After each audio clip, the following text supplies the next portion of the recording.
Two men hauling a wild boar were on their way home when one of them suddenly noticed something. His expression turned tense in an instant. The two hurried over to take a look and found the long-dead skeleton of a man. Nearby lay a long spear. Friday recognized it at once as a weapon used by cannibals, and judging from the tracks and signs around the area, it seemed cannibals had been visiting this deserted island often. The two men immediately grew on edge. To prevent an encounter with the cannibals before it happened, they needed to find the cannibals' camp. Not long after, they discovered an altar left behind by the cannibals. From the ash on the ground Robinson had burned through, Robinson could tell the cannibals had been there only recently. At that news, Friday quickly covered up the tracks they had made earlier. He told Robinson that neither of them should go out again for now, so they wouldn't end up being noticed and targeted by the cannibals. But Robinson was not the type to hide away in a treehouse. He insisted that he had a gun and that the cannibals stood no chance against him. Friday, however, warned him, cannibals are the kind who remember everything. They don't stop until they get what they want, and the harder the target is to deal with, the more they want to eat the person. Hearing that, Robinson immediately lost confidence. Soon after, Robinson set a trap near the treehouse. The mechanism was simple.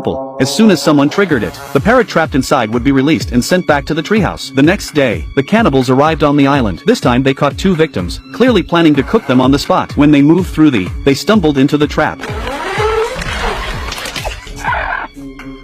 The parrot in the cage was released as well. Meanwhile, Robinson and Friday were fishing in a nearby stream. They looked up just in time to see the parrot flying overhead. The two hurried back to the treehouse to discuss their next move. Robinson proposed a plan: sneak the cannibals' ship away quietly. That way, they could leave the island and also keep the cannibals trapped at least for the time being. Friday thought Robinson was absolutely ruthless. Still, the two acted right away, grabbed their weapons, and headed out. When they reached the shore, they found the ship the cannibals had left behind. Oddly, there was no guard. It was obvious the cannibals didn't know there were other people on the island. The two were thrilled. They loaded supplies into the ship and were just about to leave when a wild man suddenly burst out from the pile of grass. Then more appeared. Both sides instantly erupted into a fight. Even though Friday was knocked down in a sneak attack, Robinson proved his skills. Before long, he took out the two men. They were ready to make their escape when Friday spotted a collar used to restrain prisoners. That meant someone had been brought here. Friday immediately told Robinson, and said he wanted to rescue the prisoners. Robinson refused at first, saying it wasn't worth the risk. But once Robinson picked up a necklace on the ground, his mind changed immediately. The two rushed toward the direction of the trap. Up ahead,